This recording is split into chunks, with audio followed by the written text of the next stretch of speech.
Hello my dear student, आज हम exercise 8.1 करेंगे जिसमें हम पहले क्वेश्चन से शुरुआत करते हैं। इसमें पहले क्वेश्चन में देखिए आपने ध्यान से लिखा है क्या कि in right angle triangle right angle at B, ये बताना बहुत ज़रूरी है कि राइट एंगल किस पे है। ठीक है, तो एक हम राइट एंगल बनाते हैं ए बी सी। ठीक है, जो राइट एंगल हो एट बी पे, तो ये तो कंफर्म भी हो जाएगा क्योंकि राइट एंगल एट बी है। ठीक है, अब फिर हम ए किसी को ले सकते हैं, बी तो कंफर्म हो गया, और सी हम किसी को ले सकते हैं क्योंकि ए और सी कोई भी एक्यूट एंगल हो सकता है क्योंकि दोनों ही एक्यूट होंगे। कोई भी एक्यूट एंगल हम दे देंगे क्योंकि इन्होंने कुछ डिफाइन नहीं किया है। ठीक है, इन्होंने बोला ए बी 24 है, 24, and B C is just 7। ठीक है, तो पाइथा का हम यूज करते हुए ए सी की वैल्यू निकाल लेंगे। A C square is equals to हो जाएगा A B square plus B C square. Okay, ये हो जाएगा 24 का स्क्वायर प्लस 7 का स्क्वायर। ठीक है, ये होता है शायद 576 और ये होता है 49। ये आ जाएगा 625 जो कि होता है 25 के स्क्वायर। ठीक है, तो हम ये जो ए सी स्क्वायर है ये तो हम बता ही सकते हैं ना कि 25 के स्क्वायर के बराबर है। तो इसका मतलब ए सी की वैल्यू कितनी आ गई, 25। अब अगर हमें तीनों साइड्स पता हैं तो हम कोई भी ट्रिग्नोमेट्रिक रेशियो निकाल सकते हैं। जैसे इन्होंने पूछा साइन ए। ठीक है, अब हमें कौन सा एंगल रेफरेंस एंगल लेना है, A. That's why this is angle A, और इस एंगल के अपोजिट जो साइड है बी सी, ये हो जाएगा परपेंडिकुलर, और ये हाइपोटेन्यूस तो ऑलवेज फिक्स है क्योंकि ये अपोजिट टू साइड बी हो जाएगा। ओके, तो साइन ए हमने आपको बताया था पी बाई एच होता है, तो पी कितना है 7, एच कितना है 25। ठीक है, तो साइन ए की वैल्यू कितनी आ जाएगी 7/25। Very easy. सिमिलरली आप कॉस ए भी कर लो, साइन सी भी कर लो और कॉस सी भी कर लो, आंसर चेक कर लो। अगर कोई डाउट हो तो आप हमसे कमेंट बॉक्स में पूछ सकते हैं, बहुत इजी है ये। इसमें तो जैसे ही हमें सारे साइड्स पता चलेंगे हम कोई भी ट्रिग्नोमेट्रिक रेशियो निकाल सकते हैं। और आप एक चीज़ ध्यान रखना, कभी भी ट्रिग्नोमेट्रिक रेशियोज अगर सारे निकालने हैं तो आपको सबसे पहला काम है कि सारे साइड्स का रेशियो या सारे साइड्स की एग्जैक्ट वैल्यू आपको पता होनी चाहिए। ठीक है, अब क्वेश्चन नंबर 2 की तरफ आगे बढ़ते हैं। ठीक है, क्वेश्चन नंबर 2 में क्या लिखा है ध्यान से देखिए। In figure 8.13 that is figure, और इसमें लिखा है tan p minus cot r। ठीक है, इसमें tan p minus cot r की वैल्यू पूछा है। ठीक है, अच्छा एक बात बताइए, इसने कोई भी ट्रिग्नोमेट्रिक निकालने के लिए दो साइड्स तो इन्होंने दे रखा है, तीसरी साइड तो हम पाइथागोरस का यूज करके निकाल लेंगे। तो ये तो है हाइपोटेन्यूस, सबसे लॉन्गेस्ट साइड जो कि मैंने बताया था। तो ये स्क्वायर हो जाएगा 12 का स्क्वायर प्लस क्यू आर का स्क्वायर हम बोल सकते हैं। ठीक है, क्योंकि रेस्ट दो साइड के स्क्वायर का सम होता है हाइपोटेन्यूस के स्क्वायर का सम। ठीक है, तो क्यू आर के स्क्वायर का सम हो जाएगा 13 का स्क्वायर माइनस 12 का स्क्वायर।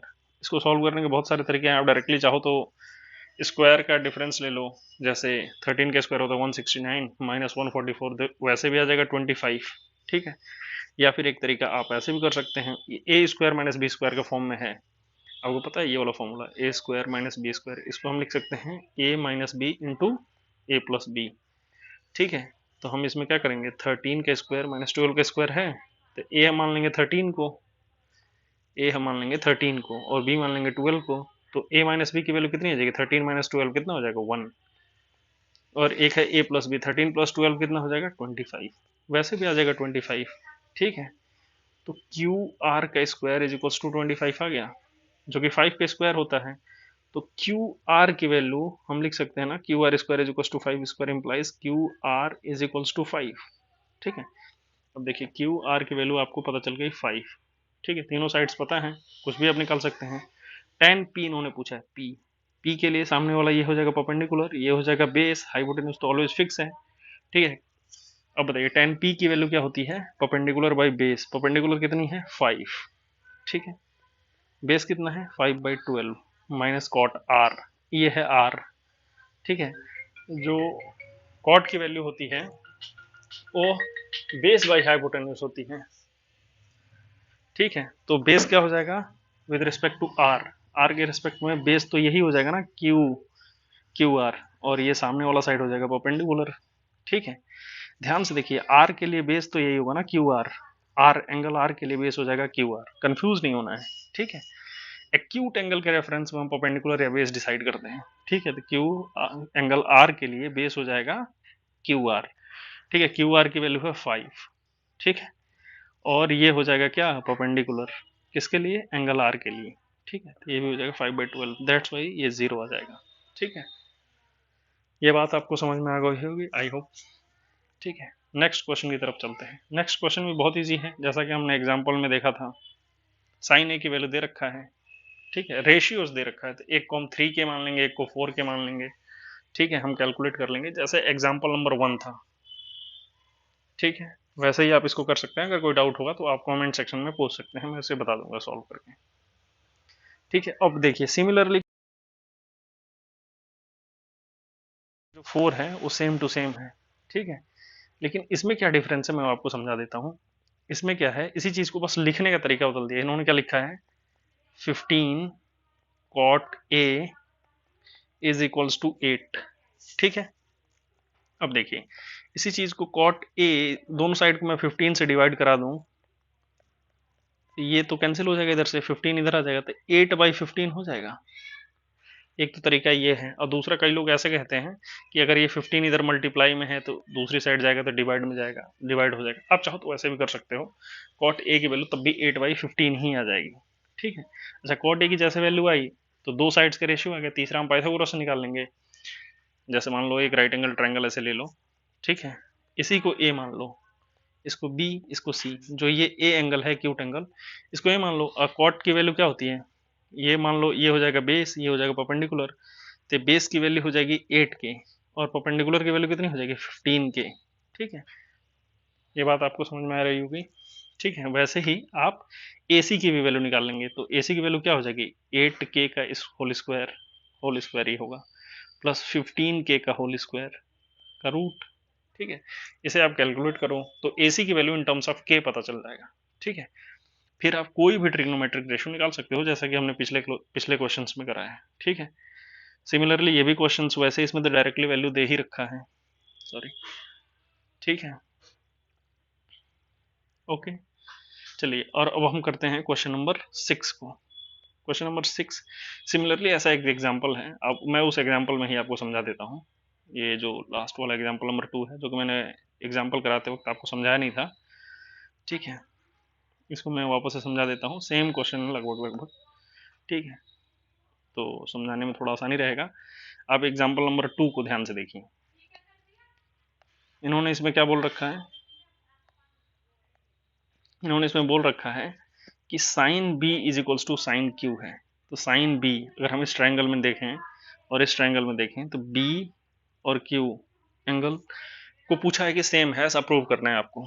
ठीक है, sine B is equals to क्या हो जाएगा, sine B is equals to perpendicular by hypotenuse, और similarly sine Q is equals to perpendicular by hypotenuse. ठीक है, तो ये हो जाएगा A C by A B और ये हो जाएगा P R by P Q.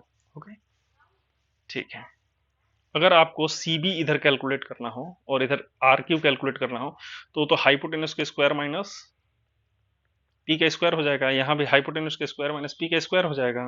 ठीक है, तो कोई बात नहीं, हम वैसा कर लेते हैं। ठीक है, अच्छा इन दोनों का रेशियो सेम है, दोनों ही एंगल सेम है, तो दोनों के रेशियो को हम के मान ले रहे हैं।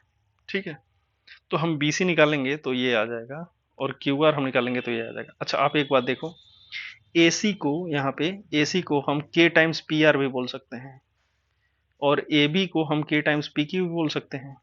ठीक है, तो वही यहाँ किया है, ए बी और ए सी की जगह पे के times P Q P R रख दिया है। के स्क्वायर दोनों में कॉमन है, के बाहर आ जाएगा और ये दोनों कैंसिल हो जाएगा, तो ये के इक्वल हो जाएगा। तो क्या के इक्वल हो रहा है, B C by Q R, यानी जो बचा हुआ साइड है बी सी और ये क्यू आर, इन दोनों का रेशियो भी सेम है। अच्छा किसी भी ट्रायंगल में अगर तीनों साइड्स करस्पॉन्डिंग साइड्स का रेशियो अगर सेम होता है तो क्या होते हैं, सिमिलर ट्रायंगल हो जाएंगे। ठीक है, तो अगर ये ट्रायंगल और ये ट्रायंगल सिमिलर ट्रायंगल हो गया, इस केस में आप क्या कह सकते हैं, करस्पॉन्डिंग एंगल्स भी सेम हो जाएंगे। तो करस्पॉन्डिंग एंगल्स क्या हो रहे हैं, करस्पॉन्डिंग एंगल्स यही है ना बी, और इधर है करस्पॉन्डिंग एंगल क्यू। इसलिए आप अगर ये सिमिलर ट्रायंगल है तो आप बहुत इजीली ये कह सकते हैं क्या, कि एंगल बी और एंगल क्यू दोनों ही सेम है। ठीक है, सिमिलरली, ठीक है, अब हम क्वेश्चन नंबर 6 को ध्यान से देखते हैं। क्वेश्चन नंबर 6 में क्या कह रहा है कि एक राइट एंगल ट्रायंगल दे रखा है। ठीक है, उसमें दो एक्यूट एंगल दे रखा है ए एंड बी। ठीक है, तो मान लो ये एक राइट एंगल ट्रायंगल है, सॉरी, मान लो एक राइट एंगल ट्रायंगल है, ठीक है, जिसमें ये हो गया एक्यूट एंगल एक ए हो गया एक एक्यूट एंगल बी, क्योंकि इन्होंने क्या बोल रखा है कि A and B are acute angle, ठीक है, और इसे फिर हमें सी मानना पड़ेगा क्योंकि राइट एंगल ट्रायंगल में दो एक्यूट एंगल है, ठीक है। अच्छा, अगर एंगल ए है ए, तो इसके सामने वाला साइड क्या हो जाएगा, परपेंडिकुलर, ये हो जाएगा बेस, ये हो जाएगा हाइपोटेन्यूस, ठीक है, और एंगल बी के रिस्पेक्ट में ये हो जाएगा बेस और ये हो जाएगा परपेंडिकुलर और ये हाइपोटेन्यूस तो होगा ही होगा, ठीक है। इन्होंने क्या बोल रखा है, cos A is equals to cos B. अच्छा ठीक है, कॉस ए हम लिखते हैं कॉस ए क्या हो जाएगा, cos A is equals to हो जाएगा बेस बाई हाइपोटेन्यूस, तो बेस की वैल्यू क्या है, ए सी बाई ए बी, ठीक है। फिर उन्होंने क्या बोला है, कॉस बी क्या हो जाएगा, कॉस बी, ये है बी, बेस बाई, और अच्छा बेस की वैल्यू क्या है, B C by A B, correct, दोनों को बराबर बोल रहे हैं, तो ये हो जाएगा A C by A B is equals to B C by A B. अच्छा, दोनों में नीचे ए बी है, कैंसिल हो जाएगा, ठीक है, और क्या हो जाएगा, A C is equals to B C हो जाएगा, ठीक है। ए सी और बी सी अगर दोनों ही सेम है, तो किसी भी राइट एंगल ट्रायंगल में अगर दो साइड्स सेम होते हैं तो उन दोनों साइड्स के सामने के एंगल भी सेम होते हैं, ये बात पता है। ये बेसिक ट्रायंगल के रूल्स में आता है कि किसी भी ट्रायंगल में अगर दो साइड सेम है तो उन दोनों साइड्स के सामने वाले एंगल्स भी सेम होंगे, और किसी भी ट्रायंगल में सबसे लॉन्गेस्ट एंगल के सामने वाली साइड सबसे लॉन्गेस्ट होती है और सबसे शॉर्टेस्ट एंगल के सामने वाली साइड सबसे शॉर्टेस्ट होती है। ये तो बेसिक है, हमने ट्रायंगल्स में पढ़ रखा है पहले से ही, ठीक है। तो अब यहाँ पे क्या आगे प्रूव हो जाता है कि एंगल ए और एंगल बी सेम होंगे क्योंकि इनके सामने की साइड्स सेम है, ए के सामने की साइड ये हो गई और बी के सामने की साइड ये हो गई, अगर ये दोनों सेम है तो ये दोनों एंगल भी सेम होगा। ओके, इस क्वेश्चन में आई होप कोई प्रॉब्लम नहीं होनी चाहिए, ठीक है। अब हम आगे बढ़ते हैं क्वेश्चन नंबर 7 की तरफ। क्वेश्चन नंबर 7 को ध्यान से, ठीक है, हम क्वेश्चन नंबर 7 को करते हैं अब अटेम्प्ट, ठीक है। इसमें एक राइट एंगल ट्रायंगल हमने ए बी सी लिया, इन्होंने बोल रखा है cot theta is equal to 7/8, क्या बोल रखा है, cot theta is equal to 7/8। हम के इसमें मल्टीप्लाई कर दें, के इसमें मल्टीप्लाई करें, थीटा है, थीटा के लिए ये हो जाएगा क्या, बेस, ये हो जाएगा परपेंडिकुलर, बेस बाई परपेंडिकुलर होता है तो ये हो जाएगा क्या 7 के और ये हो जाएगा 8 के, करेक्ट।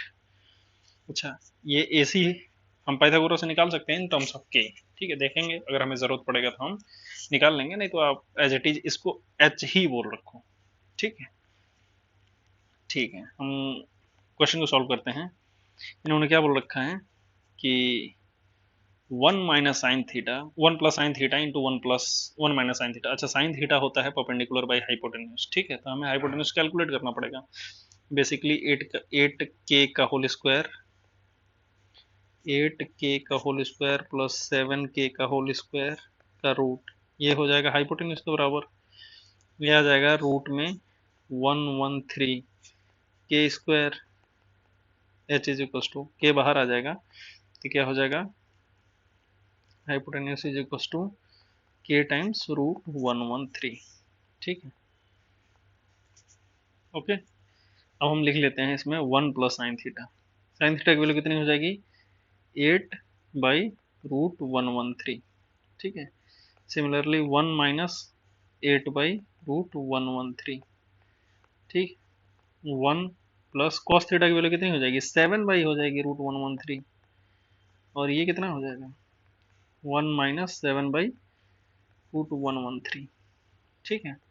अच्छा देखिए, ये ए स्क्वायर माइनस बी स्क्वायर का फॉर्म है, तो ये हो जाएगा 1 का स्क्वायर माइनस 64/113, और ये कितना हो जाएगा 1 माइनस 49/113, ठीक है।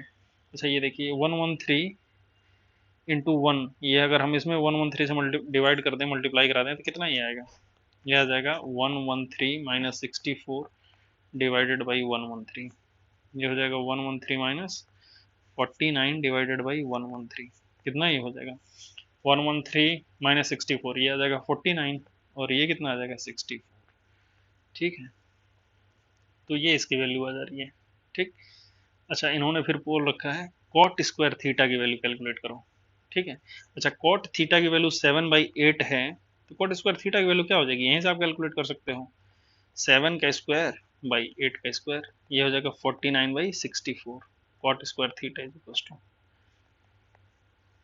ठीक है, तो देखो दोनों वैल्यू सेम ही आ गई। क्वेश्चन नंबर 1 का आंसर और क्वेश्चन नंबर 2 का आंसर। ठीक है, 49/64। ओके, ठीक है। ऐसे ही हम नेक्स्ट क्वेश्चन को देखते हैं। नेक्स्ट क्वेश्चन में क्या बोल रखा है, क्वेश्चन नंबर 8 में आप ध्यान से देखिए, तो इन्होंने बोल रखा है 3 times cot is equals to 4। तो कॉट ए की वैल्यू क्या हो जाएगी, 4/3 हो जाएगी, है कि नहीं। देखो इन्होंने क्या बोल रखा है कि 3 cot A is equals to 4, तो cot A is equals to 4/3 हो जाएगा। ठीक है, अब इन्होंने क्या बोल रखा है, चेक वेदर ये दोनों ही सेम हैं या नहीं है। ठीक है, हम इन्हें चेक कर लेते हैं। ठीक है, ये तो ये वाला तो बहुत आसान ही हो जाएगा, क्योंकि अगर कॉट ए की वैल्यू 4/3 है, तो tan ए की वैल्यू 3/4 नहीं हो जाएगी, क्योंकि ये दोनों एक दूसरे के रेसिप्रोकल होते हैं। ठीक है, तो 1 माइनस टेन स्क्वायर ए, तो टेन स्क्वायर ए 9/16 हो जाएगा, और 1 प्लस टेन स्क्वायर ए 9/16 हो जाएगा। ये 16 माइनस 9 कितना हो जाएगा, 7/16, और ये हो जाएगा 25/16। 16 से 16 कैंसिल हो जाएगा, 7/25 आएगा। ठीक है, पूछ रहा है कि कॉस स्क्वायर ए माइनस साइन स्क्वायर ए क्या इसके बराबर है, उसको भी हम कैलकुलेट कर लेते हैं। ठीक है, ठीक है, हम अब इसके लिए हमें, क्योंकि कॉट दे रखा था, टेन निकालना इजी था, अब कॉट के साथ हमें साइन और कॉस में निकालना है, तो हमें राइट एंगल ट्रायंगल की तरफ जाना पड़ेगा। ठीक है, हम एक राइट एंगल ट्रायंगल मान लेते हैं, जिसमें ये ए है, ये बी है, ये सी है, कोई दिक्कत नहीं है। ठीक है, अच्छा, ए एंगल के रिस्पेक्ट में इन्होंने बोल रखा है, तो ये हो जाएगा 4, क्योंकि बेस हो जाता है ये, परपेंडिकुलर हो जाएगा 3, तो ये हो जाएगा 5। बेसिकली इन टर्म्स ऑफ के ही रहेगा सारा। ठीक है, तो अब बताइए कॉस स्क्वायर ए की वैल्यू क्या हो जाएगी, ए कॉस 4/5 हो जाएगा कॉस ए की वैल्यू। ठीक है, साइन ए की वैल्यू कितनी हो जाएगी, 3/5 हो जाएगी, परपेंडिकुलर बाई हाइपोटेन्यूज। ठीक है, इसके स्क्वायर का डिफरेंस पूछा है। ठीक है, इसका स्क्वायर कितना हो जाएगा, कॉस स्क्वायर ए 16/25 कॉस स्क्वायर ए, और साइन स्क्वायर ए कितना हो जाएगा 9/25। क्या इन्होंने बोल रखा है, कॉस स्क्वायर ए माइनस साइन स्क्वायर ए। कॉस स्क्वायर ए की वैल्यू कितनी आई थी, 16/25 माइनस 9/25 कितना हो जाएगा, 7/25 हो जाएगा। और पहले भी कितना आ रहा था, 7/25 अगेन 7/25। तो हम क्या कहेंगे कि दोनों इक्वल है, ऑफ कोर्स इक्वल है। ठीक है, आसान था। वैसे सिमिलरली क्वेश्चन नंबर 8 है, बिल्कुल आप इसको घर पर ट्राई कीजिए, अगर कोई इसमें प्रॉब्लम हो तो आप कमेंट सेक्शन में कमेंट कर दीजिए, हम बिल्कुल इसका आंसर कर देंगे। ठीक है, सिमिलरली यहाँ पे 3 times cot A is equals to 4 बोल रखा है। ठीक है, कॉट की वैल्यू दे रखा है, तो टेन की वैल्यू आप ऐसे ही कैलकुलेट कर लेंगे, साइन की वैसे ही कैलकुलेट कर लेंगे, दोनों को आप चेक कर सकते हैं, अगर दोनों सेम आ रहा है तो ठीक है, नहीं आ रहा है तो नो, आ रहा है तो यस। ठीक है, क्वेश्चन नंबर 9 की तरफ हम देखते हैं, क्या बोल रखा है, in right angle triangle A B C. ठीक है, हम एक right angle triangle A B C ले लेते हैं, इसका नाम दे रहे हैं, राइट एंगल किस पे है, right angle at B. Okay, no worries, right angle at, ये राइट एंगल है एट बी। ठीक है, ए बी सी हम मान लेते हैं। कह रहा है if tan a is equal to 1/√3। ठीक है, ये है tan, ये है एंगल a, इसके रिस्पेक्ट में ये क्या हो जाएगा, परपेंडिकुलर, ये हो जाएगा बेस, ये हो जाएगा हाइपोटेन्यूज। इसकी वैल्यू कितना बोल रखा है, 1, और इसकी वैल्यू √3, क्योंकि tan a की वैल्यू दे रखा है, हालांकि ये 1 टाइम्स के और ये √3 टाइम्स के ही होगा। ठीक है, क्योंकि ये रेशियो रहता है, तो हम रेशियो के फॉर्म में के टर्म्स में ही लेना पड़ता है। ठीक है, तो हम h की वैल्यू क्या निकाल लेंगे, के का स्क्वायर प्लस √3 के का होल स्क्वायर का रूट, ये हो जाएगा हाइपोटेन्यूज की वैल्यू, तो ये हो जाएगा के स्क्वायर प्लस √3 के स्क्वायर जब हम करेंगे तो ये आ जाएगा 3 के स्क्वायर। ठीक है, ये हो जाएगा 4 के स्क्वायर। ठीक है, 4 के स्क्वायर को हम बेसिकली लिख सकते हैं 2 के का होल स्क्वायर, इस स्क्वायर से ये रूट कैंसिल हो जाएगा, तो ये आ जाएगा 2 के, तो हम हाइपोटेन्यूज को 2 के बोल सकते हैं। ठीक है, ये सारा कैलकुलेशन को अब हमें हटा देना, तो हटा देता हूँ, इससे कोई प्रॉब्लम तो है नहीं, आपने वो देख ही लिया है, ठीक है। अब देखिए इस प्रॉब्लम में ये क्या पूछना चाह रहा है। अब हमें तीनों साइड्स पता है, अब हम कोई भी ट्रिग्नोमेट्रिक रेशियो 2 मिनट के अंदर बता देंगे, ठीक है। इन्होंने बोल रखा है साइन ए, साइन ए क्या हो जाएगा, साइन ए हो जाएगा परपेंडिकुलर बाई हाइपोटेन्यूज 1/2। फिर क्या बोल रखा है, साइन ए के बाद कॉस सी। अब ध्यान से देखिए, सी के टर्म्स में पूछ रहा है, कॉस सी, कॉस के लिए ये बेस होगा, तो ये कितना हो जाएगा 1/2, ठीक है, क्योंकि बेस बाई हाइपोटेन्यूज होता है ना, तो सी के लिए बेस तो यही रहेगा ना, एंगल सी के लिए बेस तो यही रहेगा ना, ठीक है। तो बेस बाई हाइपोटेन्यूज होता है, तो बेस हो गया 1 और ये हो गया 2। आई होप आप लोगों को समझ में आ रहा होगा, ठीक है। फिर उन्होंने क्या बोला, कॉस ए, ठीक है, कॉस ए, ये ए है और ये है बेस, ठीक है, तो ये कितना हो जाएगा √3/2। फिर उन्होंने क्या बोल रखा है, साइन सी। अब लिखिए साइन सी, सी है, सी के, अब साइन, साइन मतलब परपेंडिकुलर, परपेंडिकुलर मतलब √3/2, ठीक है। अब क्या बोल रखा है, अब इन दोनों को आपस में मल्टीप्लाई करना है, इन दोनों को आपस में मल्टीप्लाई करके ऐड कर देना है, यही इन्होंने बोल रखा है। ये हो जाएगा 1/2 इंटू 1/2 प्लस √3/2 इंटू √3/2, ये हो जाएगा 1/4, और ये हो जाएगा √3 इंटू √3 3, और 2 इंटू 2 4, 3/4 1/4, तो ये कितना हो जाएगा 4/4। कितनी इसकी वैल्यू आ गई, 1 आ गई, ठीक है। बहुत आसान है, ठीक है। अब इसी का पार्ट 2 हम करके देखते हैं, ठीक है। वैल्यूज तो हमें सारा पता है, ये रहा पार्ट 1। अब हम पार्ट 2 कर लेते हैं। पार्ट 2 में क्या बोल रखा है, कॉस ए, कॉस ए की वैल्यू क्या है √3/2। फिर क्या है कॉस सी, कॉस सी कहाँ है, ये 1/2 माइनस साइन ए, साइन ए की वैल्यू 1/2, साइन सी, साइन सी की वैल्यू √3/2, ये कितना हो जाएगा √3/4 माइनस √3/4, कितना आ जाएगा 0, क्योंकि दोनों सेम है, ठीक है। बहुत आसान क्वेश्चन था, कोई बड़ी बात नहीं इसको सॉल्व करना, ठीक है। आप चाहें तो इसको स्क्रीनशॉट ले लें, ठीक है।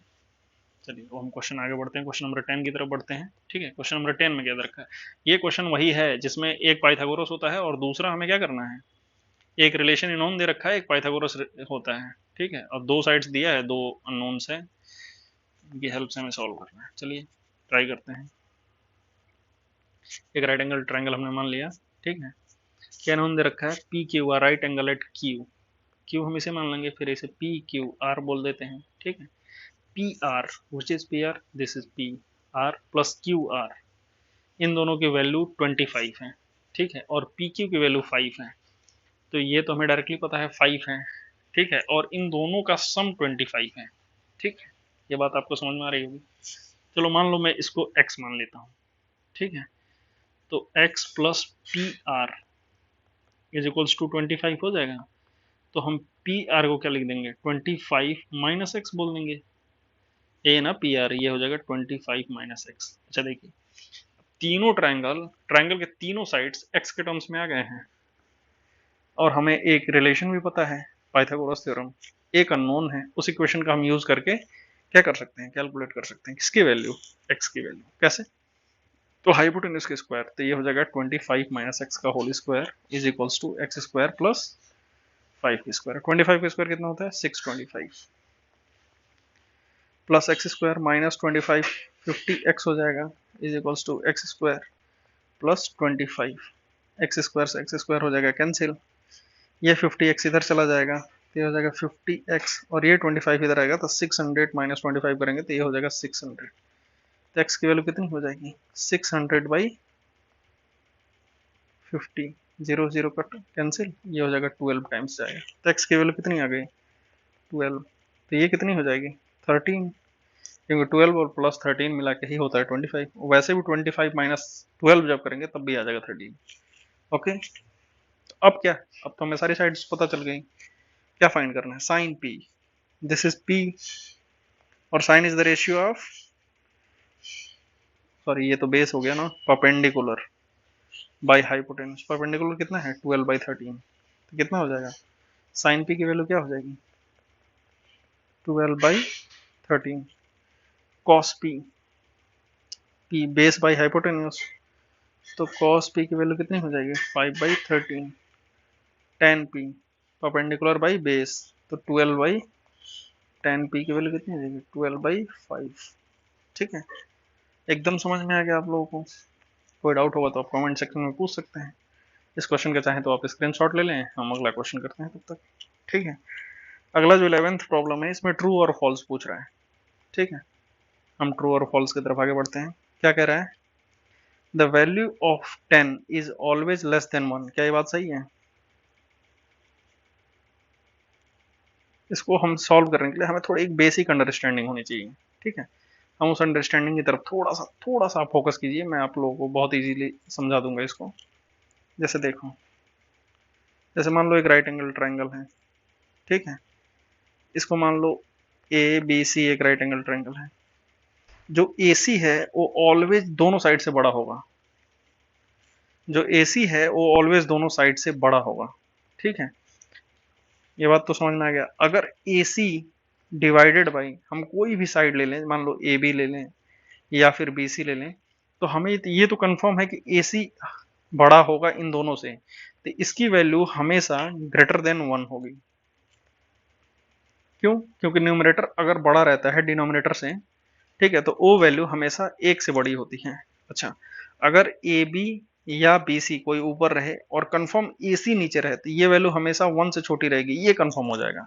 क्यों? क्योंकि डिनोमिनेटर जो होता है वो अगर बड़ा बोल दिया इन्होंने, डिनोमिनेटर को इन्होंने कंफर्म कर दिया कि बेस में है, मतलब बेस में इन द सेंस कि डिनोमिनेटर में है, तो कोई भी रेशियो होगा तो वो हमेशा लेस देन यूनिटी होगा। बस यही दो केस है जहां पे हम ये कंफर्म कर सकते हैं कि वैल्यू 1 से बड़ी है या 1 से छोटी है, अदरवाइज हम कहीं नहीं कर सकते। ठीक है, अब देखते हैं क्वेश्चन में क्या बोल रखा है। tan a क्या होता है? अगर हम इसे a को कंसिडर करें तो ये bc बाई ए बी होगा। अच्छा देखिए, BC और AB में कोई भी हाइपोटेन्यूस नहीं है। ठीक है, तो हम कैसे कंफर्म कह सकते हैं कि इनमें कौन बड़ा है कौन छोटा है? हम तो कह ही नहीं सकते, बिल्कुल ही नहीं कह सकते। हमको एक ही चीज पता है जिसपे हम कमेंट कर सकते हैं, और वो है AC। अगर हमारे क्वेश्चन में AC दिखा तो ही हम कमेंट कर सकते हैं, अदरवाइज हम कमेंट नहीं कर सकते। आप इस बात को समझ रहे हैं? ठीक है, तो क्या ये ऑलवेज लेस देन 1 होगा? कुछ नहीं, नो कमेंट, यानी ये गलत है। ऑलवेज भी बोल रखा है, बिल्कुल ही गलत है। ठीक है, फिर इन्होंने बोल रखा है sec A is equal to 12/5 for some value of A. अच्छा, सेक ए क्या होता है? कॉस का उल्टा होता है। कॉस ए क्या होता है? Base by hypotenuse. तो कॉस क्या है? कॉस का उल्टा हो गया सेक, तो sec A is equal to hypotenuse by base. ठीक है, इन्होंने क्या कह रहा है? हाइपोटेन्यूस बाई बेस होगा, तो 12 बड़ा है इससे, बिल्कुल ये पॉसिबल हो सकता है, किसी ना किसी एक वैल्यू के लिए ये पॉसिबल है। ठीक है, अगर यही अगर हाइपोटेन्यूस की वैल्यू यानी जो न्यूमरेटर की वैल्यू है वो अगर छोटा कर दिया होता तो पॉसिबल नहीं होता, किसी भी एंगल के लिए जस्टिफाइड नहीं होता। ठीक है, ये यहाँ पे इसीलिए जस्टिफाइड है क्योंकि सेक ए होता है हाइपोटेन्यूस बाई बेस। ठीक है, हाइपोटेन्यूस बाई बेस, हाइपोटेन्यूस होता है न्यूमरेटर में, न्यूमरेटर की value must be greater than denominator. ठीक है, जो कि यहाँ पे है, इसलिए हम इसे कह सकते हैं ये करेक्ट है। ये बात समझ में आ गई होगा आपको? ठीक है, नेक्स्ट इसका थर्ड प्रॉब्लम हम देखते हैं। cos a is abbreviation use of cosecant of angle a। ठीक है, cos a को हम कोसिकेंट बोलते हैं, ये गलत है। कोसिकेंट हम कोसेक को बोलते हैं, cos a को हम कोसाइन बोलते हैं, साइन कोसाइन, तो ये कोसाइन के लिए हम यूज करते हैं cos a।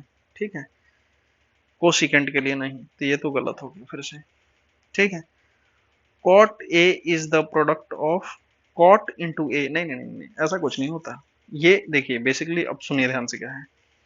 cot a का मतलब है हम बेस a को रखते हुए हम cot मतलब cot की वैल्यू निकालना चाहते हैं, जो कि बेस बाई परपेंडिकुलर होता है।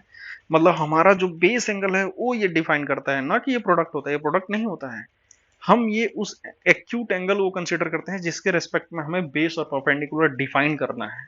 ठीक है, ये इन दोनों का प्रोडक्ट नहीं होता, ये सिर्फ एक एंगल होता है, एक्यूट एंगल, जिसके रेस्पेक्ट में हमें बेस और परपेंडिकुलर बतानी होती है। ठीक है, ओके, आपको समझ में आया होगा। अगर कोई बात समझ में नहीं आया तो आप कमेंट सेक्शन में हमें कर सकते हैं, मैं अपना टेलीग्राम आईडी दे दूंगा, अपना नंबर शेयर कर दूंगा, आप मुझसे डायरेक्टली कॉल करके पूछ सकते हैं अगर आपको कोई भी डाउट हो तो। ठीक है, अब देखिए sine theta is equal to 4/3 बोल रखा है फॉर सम एंगल ए। अच्छा साइन थीटा क्या होता है? Sine theta is equal to हो जाता है परपेंडिकुलर बाई हाइपोटेन्यूज। तो हाइपोटेन्यूज आ गया, हाइपोटेन्यूज होता है डिनोमिनेटर में, denominator must be greater than numerator. ठीक है, क्या यहाँ पे डिनोमिनेटर की वैल्यू न्यूमरेटर से बड़ी है? बिल्कुल नहीं। अगर नहीं है तो ये किसी भी एंगल के लिए डिफाइन हो ही नहीं सकता। ठीक है, क्योंकि हमें पता है हाइपोटेन्यूज हमेशा बड़ा होना चाहिए। तो अगर साइन थीटा हमें लिखना है तो उसमें हाइपोटेन्यूज आता है नीचे, नीचे आने का मतलब ये लेस देन यूनिटी होगा। ठीक है, और ऐसा ये किसी भी एंगल के लिए डिफाइन ही नहीं है। ठीक है, चलिए यहाँ पे हमारा आज का सेशन खत्म हो गया। अगर कोई भी डाउट हो तो आप वीडियो को दोबारा देख सकते हैं। ठीक है, आप पॉज करके दोबारा समझिए।